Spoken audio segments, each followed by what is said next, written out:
My brother let the finest woman in England walk out of Harrowden Court on a bright morning in June, and he did it with a single cold sentence, and I have spent every year since trying to decide which of us was the greater fool, him for saying it, or me for standing in the doorway with my hat in my hands and saying nothing at all. I should tell you at the start that I loved her too, though not in the way you are thinking. I loved Clara Wren the way a man loves the one honest thing in a house full of silk and lies. I am Frederick Thorne, the younger and the lesser of the two Thorne brothers, and I have never done a great thing in my life except this. I remembered the truth when everyone else agreed to forget it. That is a poor sort of heroism. It comes too late to save anyone. But it is what I have, and so I will set it down. The Iron Duke of Harrowden, my brother Gideon, was not always iron. I want that on the record before I say anything else against him. There was a boy once who taught me to fish in the cold beck below the east lawn and laughed with his whole chest when I fell in. Then our father died, and the title came down on him like a portcullis, and then Gideon's own young wife died bearing a child that did not live, and the boy went somewhere behind the man's gray eyes and did not come out again. By the time he was 35, he was the most feared landowner in 3 counties, a man who could silence a dinner table by setting down his glass, and half of England called him the Iron Duke, and believed the iron went all the way through. It did not. I knew it did not, and Clara Wren knew it too, which is the whole of the trouble. She came to us in the ordinary way, on an ordinary gray afternoon, to be governess to our niece. You must understand about Grace. My sister and her husband had drowned when their carriage went off the flooded bridge at Marston Crossing, and their little girl, 7 years old, all elbows and enormous solemn eyes, came to Harrowden to be raised by an uncle who did not know how to speak to a child and a house that did not know how to hold one. For a year Grace did not laugh. She stood at the tall nursery windows and watched the drive as though her mother might still come up it. 3 governesses came and went, each of them defeated by that small closed grief, before Mrs. Peel the housekeeper found us Clara Wren, a parson's daughter from Yorkshire with no money, no connections, and as it turned out, more courage in her than the whole of the House of Lords. I remember the first evening. I remember it because it was the first thing that had made me hopeful in a long time. I passed the nursery door and heard, of all sounds, a child laughing, my niece, laughing, and I stopped dead in the corridor as if I'd heard a bird sing in a tomb. I looked in. Clara Wren was on the floor. On the floor, mind, in a plain gray dress, with her hair coming down and Grace's wooden animals arranged in a long solemn procession across the boards, and she was giving each of them a voice and a foolish name, and Grace was laughing until she had to hold her own stomach. Clara looked up and saw me and did not spring guiltily to her feet the way a servant is trained to. She only smiled, a little breathless, and said, "Lord Frederick, we are conducting a very important parade. You may salute the goose if you wish. He has come a long way." I saluted the goose. Reader, I would salute that goose again today. That was Clara. She was not beautiful in the way the season admires, no diamonds, no drawling wit, but she had a face that meant exactly what it felt, which in our world was nearly indecent, and a way of looking straight at a person as though rank were a coat you might take off at the door. She was not proud, but she could not be made small. There is a difference, and it took my brother far too long to learn it. He fought her at first. Of course he did. He came up to the nursery one afternoon to correct some point about Grace's lessons in his coldest voice, the voice that made grown men reach for their hats, and Clara heard him out and then said, quite pleasantly, "Your Grace, the child does not need Latin verbs." She needs to be told that it was not her fault the bridge fell. There was a silence in that nursery you could have cut and served on a plate. I thought he would dismiss her on the spot. Instead, my brother stood very still, and something moved behind his eyes that I had not seen in years, and he said, "See that she learns the verbs as well," and left. But that evening he came down to dinner, and he asked me, carelessly, as though it did not signify, what I knew of the new governess's people.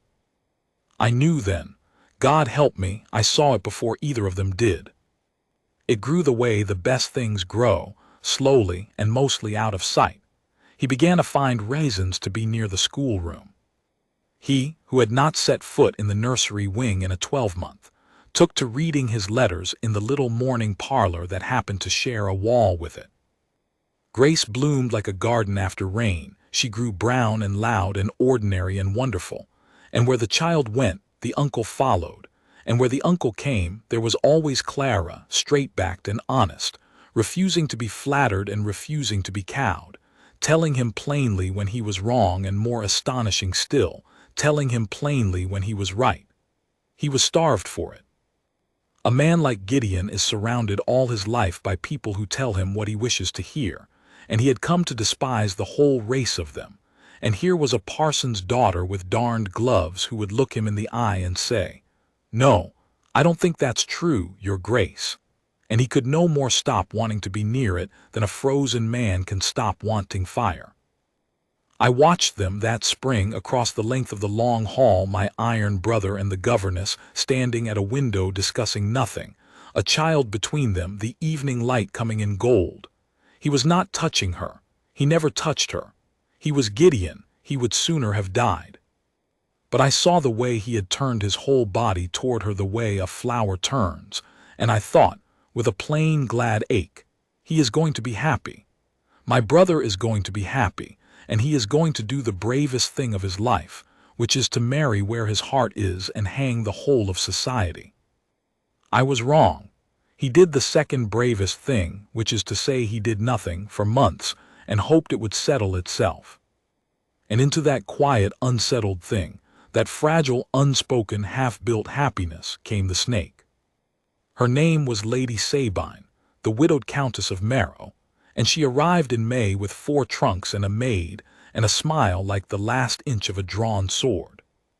She was a cousin of a cousin, connected to us by one of those cobweb threads of blood that entitle a person to a fortnight's hospitality, and she had come, she said, to enjoy the country air. She had come, in fact, to be Duchess of Harrowden. She had run through her own late husband's money and half of her looks, though the half that remained was formidable, and she had surveyed the whole marriage market of England, and settled on the richest, coldest, least guarded prize in it, my brother, the way a heron settles on a pond. I disliked her within the hour and could not have told you why. That is the particular horror of a certain kind of person. They give you nothing to point to. She was all warmth on the surface. She admired everything. She called Grace the little angel and gave her a ribbon. She called me dear Frederick and laughed at things I had not meant to be funny. And she watched Clara Wren across the drawing-room with 2 dark, unblinking eyes, and I saw her measure exactly what I had measured, the turn of my brother's body, the gold light, the honest face he could not stop seeking, and I saw her decide coolly, without heat, the way one decides to have a tree cut down, that the governess would have to go. She did not do it clumsily. I will grant the woman that. A clumsy villain you can catch. Sabine worked the way damp works, the way rot gets into a beam. You do not see it happen. You only wake one morning and find the floor gone soft beneath you. She began with nothing anyone could name. A word here, a little sigh there. How devoted the governess is to his grace, she would murmur to Mrs. Peel just loud enough. One does hope the girl doesn't forget herself. These arrangements can be so awkward when a young woman of no fortune sets her cap rather high. She said it kindly. That was the poison of it. She said everything kindly, with a sorrowful little tilt of the head, as though she were Clara's dearest friend, distressed on her behalf. And a house is a small world, and servants talk, and slander does not need to be believed to do its work. It needs only to be repeated. Within a fortnight, there was a thing in the air at Harrowden that had never been there before. The maids looked sideways at Clara. Mrs. Peel, who had loved her, grew stiff.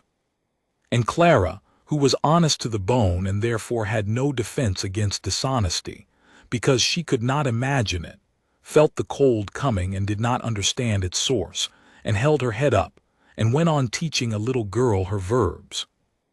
I tried to warn her once. I found her in the walled garden cutting flowers for the nursery, and I said, awkwardly, being no good at such things, "Miss Wren, the Countess, I would take care." She looked at me with those direct eyes. "I have done nothing to be ashamed of, Lord Frederick," she said. "I know that," I said. "I know it better than anyone. But Clara, Miss Wren, that isn't always enough. Being in the right isn't armor. It's only being in the right." She was quiet a moment. Then she smiled at me, gently, the way she smiled at Grace when the child was frightened of a storm. "Then I shall have to be content with it," she said, "because it is all I have." I have thought about that sentence for years. It is all I have. She was the only person in that whole gilded house who owned nothing but the truth, and she would not trade it for safety, and it cost her everything, and I have never in my life admired anyone more. The blow, when it came at the worst possible moment, which is of course exactly when Sabine had arranged for it to come. There was to be a great dinner. Half the county was coming to Harrowden, the sort of glittering, candle-lit, jewel-heavy evening my brother detested, and endured perhaps twice a year for the sake of the tenants and the name. And there was, in the family, a thing of real worth and realer sentiment, our late mother's pearls, and with them a ring, a plain old ring, worth less than the pearls in money but worth everything else, for it had been our grandmother's, and it was the ring Gideon had meant, I am certain, though he never said so, to one day put on Clara Wren's finger. It lived in a case in the small blue study. Sabine knew that it lived there. Sabine, I have no doubt, had made it her business to know. On the morning of the dinner, the ring was gone from its case. And it was found, you will already see the shape of it, the neat, cold, clever shape of it. It was found that afternoon by Sabine's own maid, in the drawer of the plain deal table in Clara Wren's small bedchamber, tucked inside a folded handkerchief, as if hidden. I know now, as surely as I know my own name, that Sabine put it there. I knew it then, but knowing a thing and proving it are two different countries, and I had no bridge between them, and the whole household stood in the hall that terrible afternoon with the ring in Mrs. Peel's trembling hand, and every eye went not to the Countess who had discovered the theft with such tender distress, but to Clara Wren, standing very straight at the foot of the stairs in her plain gray dress, gone white to the lips. "I did not take it," she said. Her voice did not shake. That was the thing that undid me, that her voice did not shake even then. I have never in my life touched that case. I do not know how it came to be in my room, but I did not take it, and I think your Grace knows I did not. And she looked at Gideon. She looked at him the way you look at the one person in the world you are certain of, not pleading, not weeping. She simply turned to him and looked at him with all that honest, unbending trust, waiting for him to do the single, obvious, easy thing to say, "Of course she didn't. Don't be absurd," put it away, waiting for him to defend her, because she had never once in all those months imagined that he would not. And here is where my brother, the Iron Duke of Harrowden, the man I loved, the man who was going to be happy, failed. I have gone back over that hall 1,000 times in my mind and tried to understand it, and I think it was this. I think, in that moment with the county gathering and the servants watching and Sabine's sorrowful eyes on him, it was not that he believed her guilty. I do not think he believed it for 1 second. I think it was worse than that.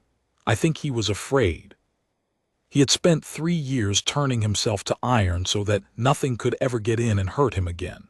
And somewhere in the last few months, a governess with darned gloves had got all the way in without his leave, and it terrified him past bearing, and here, suddenly, was a way out. Here was a scandal that would make it impossible, that would settle the question his coward's heart had not been able to settle, that would put the fire safely out before it could burn him. He did not defend her because some frozen, frightened part of him did not, in that instant, want to. He looked at her for a long, long moment. The whole hall held its breath.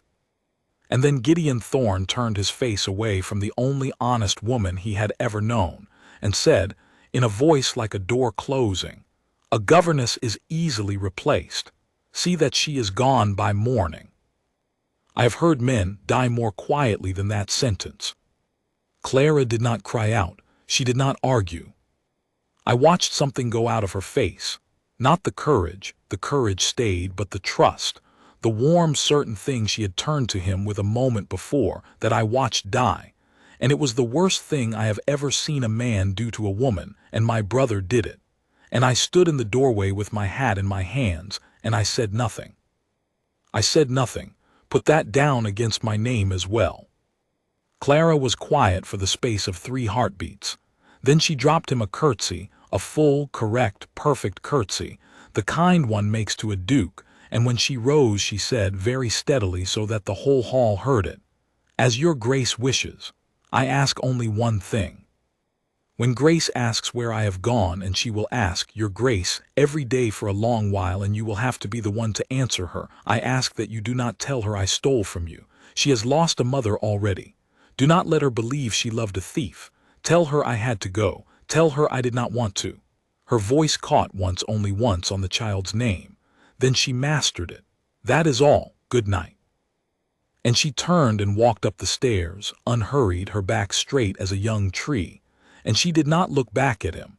And she was gone from Harrowden Court by first light the next morning, in a hired trap, with one small trunk, before the child was even awake to say goodbye. She left him a note for Grace, just for Grace. She left nothing for Gideon at all, which I have always thought was the most eloquent thing in the world. The dinner went ahead that night. My brother sat at the head of his table, iron and gray, and made conversation, and Sabine sat at his right hand and glowed with quiet triumph, and I sat halfway down and could not eat, and above our heads in the nursery, a little girl slept who did not yet know that the second mother of her short life had vanished in the dark. I got very drunk. I am not proud of it. It was the only thing I could think of to do that was not screaming. Now, if this were a tale, my brother would have come to his senses that same night and ridden after her, and caught the trap on the London road, and there would have been rain and confession and an end. It is not a tale. It is what happened, and what happened is that my brother said nothing for 3 years. I want you to understand what those 3 years were, because they are the true weight of this story. Not the villainy is common, but the long gray cost of a coward's single silence. The house went cold again. Not the old cold, the grief cold that Clara had thought. A new cold, a worse one, the cold of a man who has done a thing he cannot undo and cannot bear to look at. Gideon dismissed Sabine within the month. That, at least, I will grant him. Whatever fog had been on him in the hall lifted enough for him to find the sight of her intolerable, and he sent her away with cold courtesy and never spoke her name again. But sending the snake away does not unbite you. The poison was already in him. He grew harder and quieter and more feared than ever. The Iron Duke, they called him, more than ever, and now the iron did seem to go all the way through, and only I knew it was not iron at all but a man frozen solid around a single unbearable regret. And Grace, my poor Grace, she asked exactly as Clara had said she would every day for a long while, "Where is Miss Wren? When is Miss Wren coming back? Did I do something? And my brother, I will give him this one thing, this one small decent thing in the wreck." My brother kept the promise Clara wrung from him on the stairs. He never once let the child believe she had loved a thief. "She had to go, sweetheart," he would say, in a voice I could hardly listen to. "It was not your fault. She did not want to go." And then he would leave the room quickly, because he was not able to say it and keep his face. The child stopped laughing again. We were back where we had begun, only worse, because now we all knew what the house could have been, and had lost it, and knew whose fault it was. I did what I could, which was little. I hired governesses, they did not take. I tried to speak to my brother of it once plainly, brother to brother, and he looked at me with a face like the north face of a cliff and said, "Do not," and I did not. Coward again. It is a family failing, I have come to think. The Thorn men are brave about everything in the world except the thing that matters. And Clara, where was Clara in those 3 years? I found out in the end because I looked. I could not undo what I had let happen, but I could at least know the shape of it, and so I made quiet inquiries, the sort a younger son with too much time can make, and I traced her. And what I found, I will not pretend it did not comfort me, because it did. It was the one clean thing in all that gray time. What I found was that Clara Wren had not been destroyed. She had gone home to Yorkshire at first, to the small, cold parsonage. And then, because she was Clara and could not be made small, she had done a remarkable thing. There was a widow in the nearby market town, a Mrs. Hartley, a merchant's widow with money and no cause to spend it on, and Clara had gone to her not with a plea but with a plan, a school. A proper school for the daughters of tradesmen and farmers and clergymen, girls with brains and no fortune, girls exactly like herself, who in the ordinary way of the world would have their minds left to go to waste. Mrs. Hartley, who was no fool, had listened to this straight-backed penniless parson's daughter for 1 hour and then opened her purse. And by the time I found the trail, Miss Clara Wren was the mistress of a small, thriving, well-thought-of girls' school in a stone house on a Yorkshire hill, respected the length of the dale, beholden to no one, ringed round every morning with the sound of children laughing. She had lost everything at Harrowden, and she had built, out of nothing, with her own 2 hands, a whole good life. She did not need rescuing. She had rescued herself. And I confess that when I learned it, I sat down and put my head in my hands, not from grief but from something like awe, and thought, "My brother, you fool, you had that, and you were afraid of it, and you threw it into the road." I did not tell him, not then. I do not entirely know why. Perhaps I thought he had not earned it. Perhaps I was still angry. Perhaps I was waiting, without knowing it, for the thing that finally came, for the day, 3 years on, that the snake's old lie at last came apart. It came apart the way such things do, by the smallest accident, long after everyone has stopped looking. Sabine, you see, had not prospered. A woman who lives by poison eventually poisons the wrong well. She had gone on from Harrowden to some other rich cold prize and been found out, and cast off, and had slid, over the 3 years, down the long greased slope. Such women slide down when their looks and their credit run out together. And her maid, the same maid who had discovered our grandmother's ring in Clara Wren's drawer, that maid, dismissed at last without a character and bitter about it, sat in a servants' hall in London one winter night, and in her cups and her grievance, told the whole of it to another servant, wanting only to blacken her old mistress's name. She told how the Countess of Marrow had made her take a ring from a blue study and hide it in a governess's room, 3 years past, in a great house up north, to ruin a girl the Countess wanted out of a certain duke's way.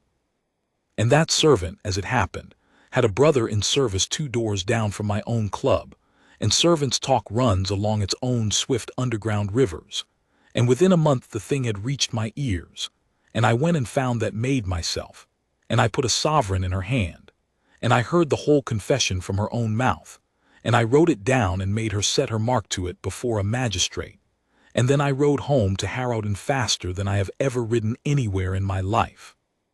I found my brother in the blue study. Of course, the very room. He was standing at the window in the gray afternoon light, doing nothing, the way he did nothing now for hours at a time, and I came in without knocking, and I put the paper down on the desk in front of him, and I said, "Gideon, read it." He read it.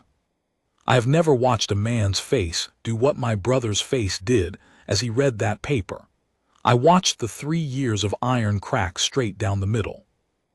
I watched him understand, line by line, that Clara Wren had been innocent, that he had known she was innocent, had felt it in the hall and turned away from it, that the woman he had loved and been too much a coward to keep had stood in front of him and looked at him with all her honest trust and asked him only to defend her, and that he had turned his face away and called her a thing to be replaced, and had done it not because he believed her false but because he was afraid to believe her true.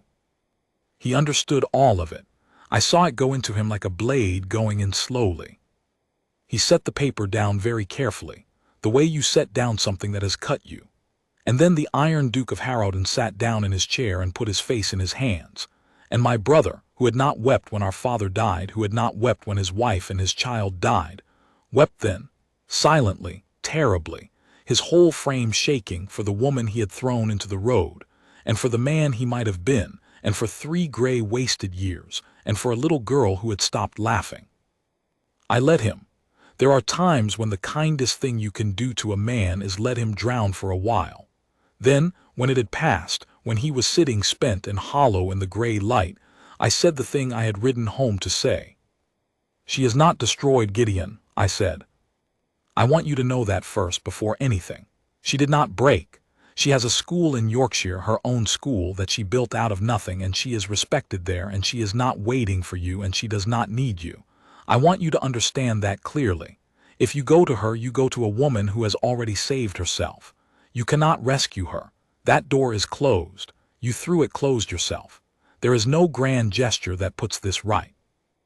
There is only going to her, as low as you have ever been, and telling her the truth, and asking, mind, not summoning, not commanding. The Iron Duke does not command this one and then letting her choose. She may say no. She has every right in the world to say no. Do you understand me?" And my brother looked up at me, my proud, terrible brother, and said, in a voice I had not heard since we were boys by the beck, "Yes, I understand." And then he said, "Will you come with me, Freddie? I do not think I can do it alone." I went with him. Of course I went with him. He is my brother, and I had stood in a doorway once and said nothing, and I was not going to do it twice. We went north in the spring. 3 years, near enough to the day, since she had walked up those stairs and out of our lives. It is a long, cold road up into the dales, and my brother did not speak much of it. He had brought 2 things. He had brought the ring, our grandmother's ring, the plain old ring, the cause of it all, carried in his breast pocket over his heart the whole way, though I do not think even he yet dared to hope he would be allowed to offer it. And he had brought Grace. That was his own idea, and it was the first wise thing I had watched him do in 3 years. Grace was 10 now, tall and grave, and she had never entirely stopped grieving her lost Miss Wren. And when Gideon knelt down in front of her at Harrowden and told her the truth, all of it, that he had been wrong, terribly wrong, that Miss Wren had done nothing and he had failed her, and that he was going to go and try to ask her to forgive him, and did Grace wish to come, the child looked at her uncle with those enormous solemn eyes and said, "You sent her away?" And my brother said, "Yes, I did.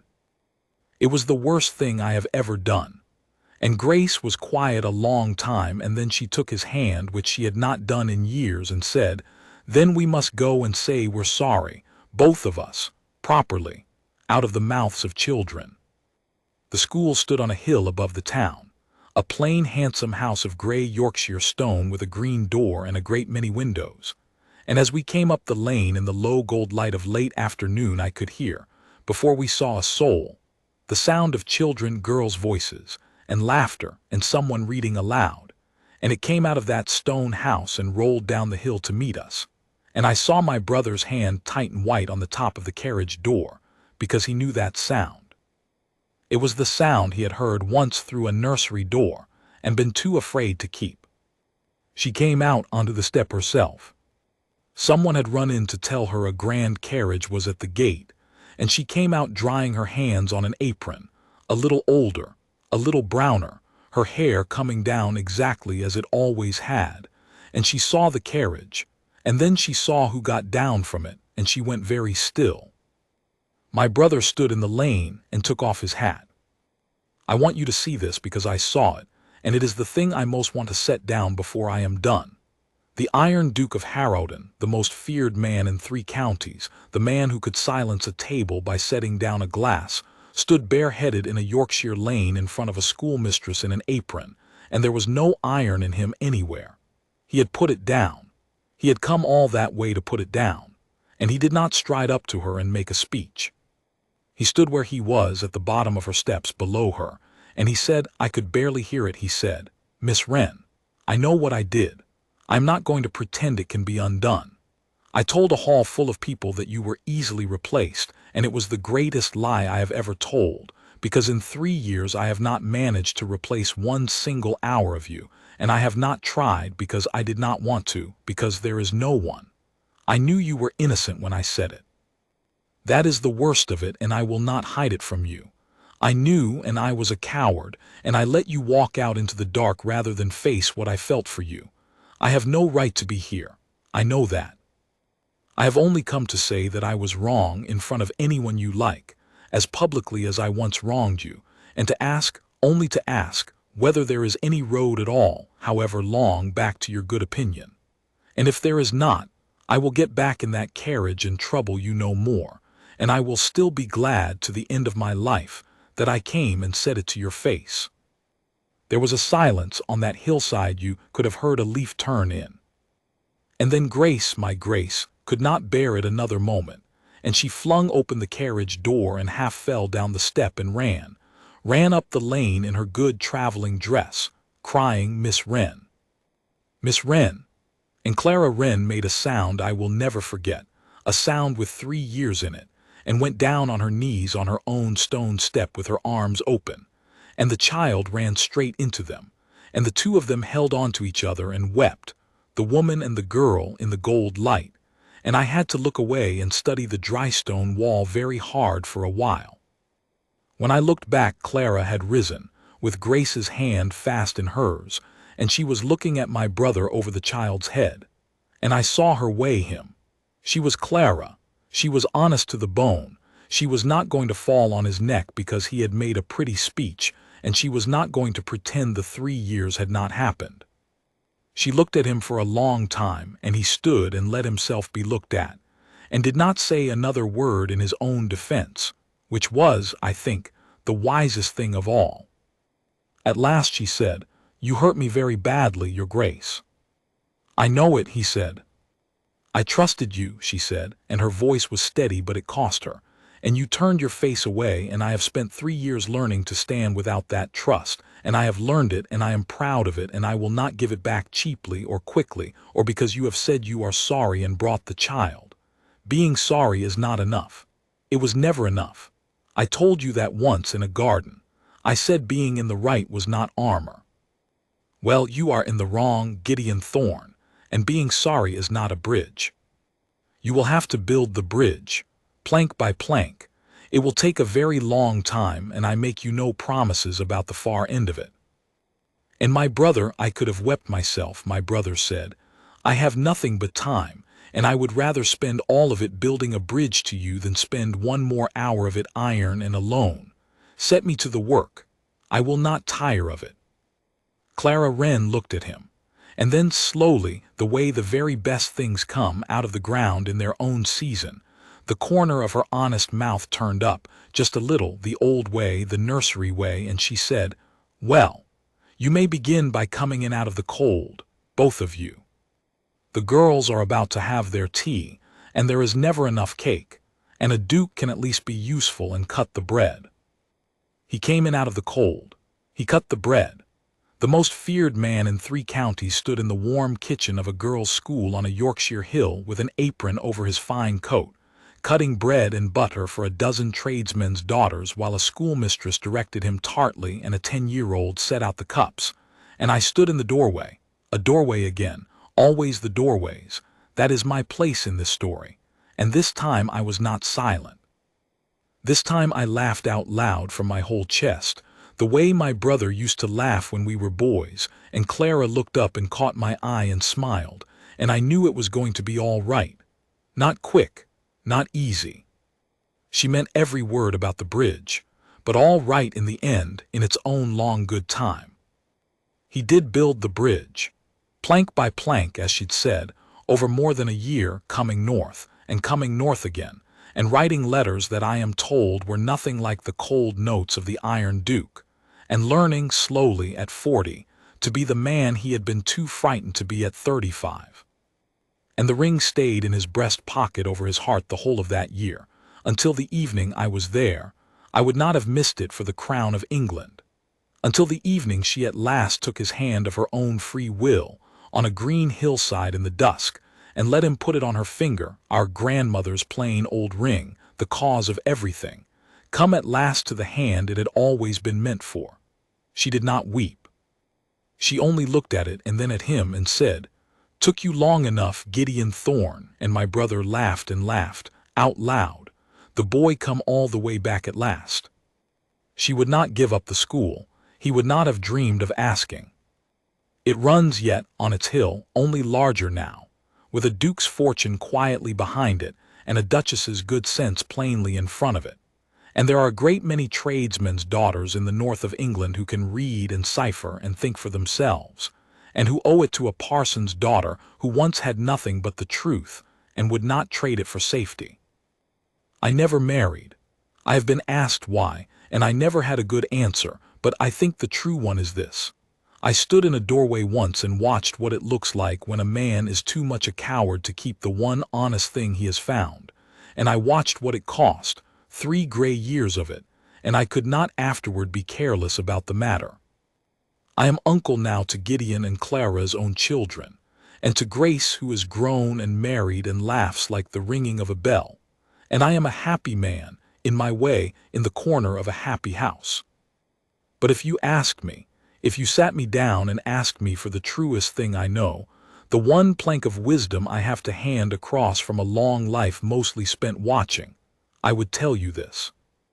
I would tell you that the world is full of people who will call a good and honest woman easily replaced, and I would tell you that the world is a liar, and that some things, once let walk out into the dark, are never replaced at all, not in 3 years, not in 30, not ever, and that the only wisdom is to be less of a coward than my brother was, and defend the true thing while it is still standing in front of you, looking at you, waiting to be defended. She was not easily replaced. She was not replaceable at all. My brother learned it the long way, which is the only way the proud ever learn anything. And I thank God he learned it in time, barely in time, and that I lived to stand in one last doorway and watch him carry the bread to the table. And here, once more, out of a warm house on a green hill, the sound I had thought we had lost forever. A child, and then all the children, and then the whole bright house of them, laughing.